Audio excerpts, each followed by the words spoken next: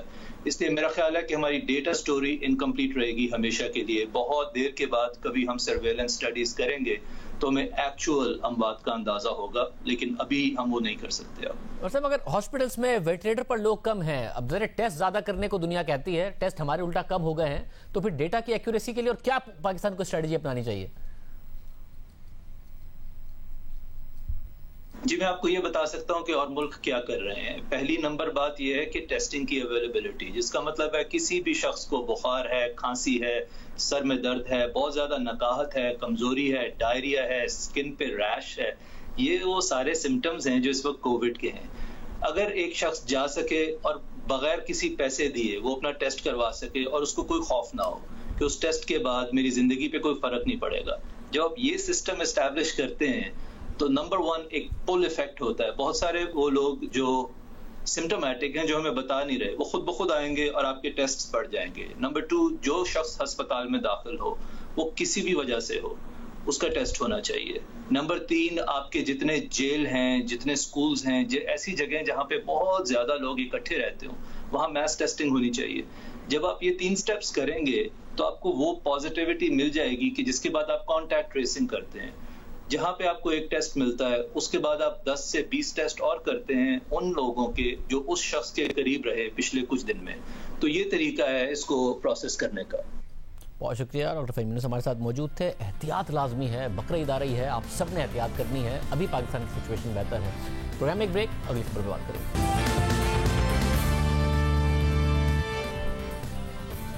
Justice قاضی فائز عیسیٰ کو قتل کی دھمکی دینے والے ملزم افتخار الدین مرزا کو ضمانت ملے گی یا نہیں، انسدادی دہشت گردی کی عدالت نے فیصلہ محفوظ کر لیا ہے. آج عدالت میں ملزم کی درخواست ضمانت کی سماعت ہوئی. درخواست گزار کی وکیل نے عدالت سے کہا کہ افتخار الدین مرزا نے تنقید کی تھی، کسی کو دھمکی نہیں دی تھی. افتخار الدین کو دل کی بیماری ہے، عدالت ضمانت پر رہا کرنے کا حکم دے. اس پر ایف آئی اے نے عدالت سے ملزم کی درخواست ضمانت مسترد کرنے کی درخواست کی، جس کے بعد عدالت نے فیصلہ محفوظ کر لیا. سپریم کورٹ گزشتہ روز ملزم افتخار الدین مرزا پر فرد جرم عائد کر چکی ہے اور گزشتہ روز جسٹس قاضی فائز عیسیٰ کی اہلیہ نے بیان حلفی جمع کرایا تھا، جس پر عدالت نے اٹارنی جنرل سے جواب طلب کیا تھا. جسٹس عیسیٰ کی اہلیہ کے بیان حلفی کے مطابق میں 24 جون کو اپنے شوہر کو دی گئی قتل کی دھمکی کی شکایت درج کرانے گئی. 2 جولائی کو میں نے اپنے وکیل کے ذریعے چیف جسٹس اور کیس سننے والے جج کو ایک خط بھیجا، لیکن وہ خط قبول نہیں کیا گیا اور کہا گیا کہ درست طریقے سے بھیجیں. سرینہ عیسیٰ نے بیان حلفی میں مزید لکھا کہ کیونکہ سچ کا پتہ لگنے نہیں دیا جائے گا، اس لیے میرے پاس یہ سوالات اٹھانے کے علاوہ کوئی چارہ نہیں ہے. انہوں نے پہلا سوال یہ اٹھایا کہ تھانہ سیکریٹریٹ کی جانب سے ایف آئی آر کیوں درج نہیں کی گئی. دوسرا سوال یہ کہ کیا ملک میں ہر ایف آئی آر وزیر داخلہ سے ہدایت لینے کے بعد کاٹی جاتی ہے جیسا کہ مجھے بتایا گیا. تیسرا سوال، میری درخواست کو معمولی جرم سمجھ کر ایف آئی اے کو کیوں بھیج دیا گیا، دہشت گردی کے بڑے جرم کو نظر انداز کیا گیا. اگلا سوال یہ کہ ایف آئی اے کے مطابق میری درخواست 25 جون کو موصول ہوئی تو پرچہ 29 جون کو کیوں کاٹا گیا، یہ دیر کیوں ہوئی. ایف آئی اے نے تب ہی ایف آئی آر کاٹی جب اسے معلوم ہوا کہ سپریم کورٹ نے معاملے کا نوٹس لے لیا ہے. دہشت گردوں کو کیوں بچایا گیا. مجھے یوٹیوب سے معلوم ہوا ہے کہ وہ شخص جس نے سپریم کورٹ کے جج کو قتل کرنے کی دھمکی دی وہ نہ ڈرا، نہ چھپا اور نہ ہی بھاگا. کیوں؟ 8واں سوال یہ کیا کہ قتل کی دھمکی دینے والا شخص 26 جون کو سپریم کورٹ آیا، اسے وہاں گرفتار کیوں نہیں کیا گیا. 9واں سوال یہ کہ یوٹیوب چینلز نے رپورٹ کیا کہ جب دھمکی دینے والا شخص سپریم کورٹ آیا تو وہ پرسکون تھا، اس نے چائے پی، اسے تحفظ پروٹوکول دیا گیا. کیا ایسا شخص جس نے سپریم کورٹ کے جج کو قتل کی دھمکیاں دی ہوں اس کے ساتھ ایسے پیش آیا جاتا ہے؟ بیان حلفی میں یہ سوال کیا گیا کہ اس شخص کی وکیل نے عدالت کو بتایا کہ 26 جون کو اس کے موکل کو عدالت نہیں آنے دیا گیا. ایسا کیوں؟ اس لیے کہ اگر وہ اس دن عدالت آ جاتا تو وہ بتا دیتا کہ اس نے ویڈیو کس کے لیے بنائی اگلا سوال یہ کیا گیا کہ اگر اسے فوری طور پر گرفتار کر لیا جاتا، اس کے کمپیوٹر، موبائل اور کیمرہ اپنی تحویل میں لے لیے جاتے تو اسے وہ تمام معلومات مٹانے کا موقع نہ ملتا جس سے پتہ چلتا کہ وہ کس کے لیے کام کرتا تھا۔ کیوں ایک دہشت گرد کو یہ اہم ترین معلومات مٹانے کے لیے 6 دن دیے گئے؟ قاضی فائزہ کی اہلیہ نے سوال اٹھایا کہ کیوں سپریم کورٹ کے 17 اور دیگر ہائی کورٹس کے ججز میں سے میرے ہی شوہر کو چنا گیا؟ کیا یہ اتفاق ہے؟ سرینا عیسیٰ نے بیان حلفی میں یہ سوال کیا کہ میں نے اپنی پولیس کو دی گئی درخواست میں شبہ ظاہر کیا کہ میرے شوہر کو دی گئی دھمکی وحید ڈوگر کی شکایت کا تسلسل ہے۔ مرزا شہزاد اکبر کہہ چکے ہیں کہ وہ عبدالوحید ڈوگر سے ملے تھے، پھر مرزا شہزاد اکبر سے کیوں نہیں سوال کیا گیا؟ عبدالوحید ڈوگر سے سوال کیوں نہیں ہوا؟ میں نے اپنی درخواست میں کہا تھا کہ عبدالوحید ڈوگر جس کے لیے کام کرتا ہے وہی اصل ماسٹر مائنڈ ہے اور اب وہی میرے شوہر کو قتل کرنا چاہتا ہے۔ سرینا عیسیٰ نے بیان حلفی میں سوال کیا کہ میں نے پولیس کو دی گئی اپنی درخواست میں کہا تھا کہ مجھے FIR کی کاپی دی جائے اور مجھے بتایا جائے کہ اس کیس پر کیا پیش رفت ہوئی، 3 ہفتے گزر جانے کے بعد بھی ایسا کیوں نہیں ہوا؟ انہیں یہ سوال بھی کیا کہ کیا میرے اٹھائے گئے سوالات کے جواب ملیں گے یا سپریم کورٹ کے ایک جج کو قتل کی دھمکیاں مکمل تحفظ کے ساتھ دینے کی اجازت ہے؟ اہم بات یہ ہے کہ سرینا قاضی نے بیان حلفی میں لکھا کہ جس طرح سے اس جرم کو ڈیل کیا گیا ہے یہ ثابت کرتا ہے کہ میرے شوہر کو ہٹانے کے لیے ایک براہ راست طریقے کی منصوبہ بندی کی جا چکی ہے۔ ارادی اللہ حافظ۔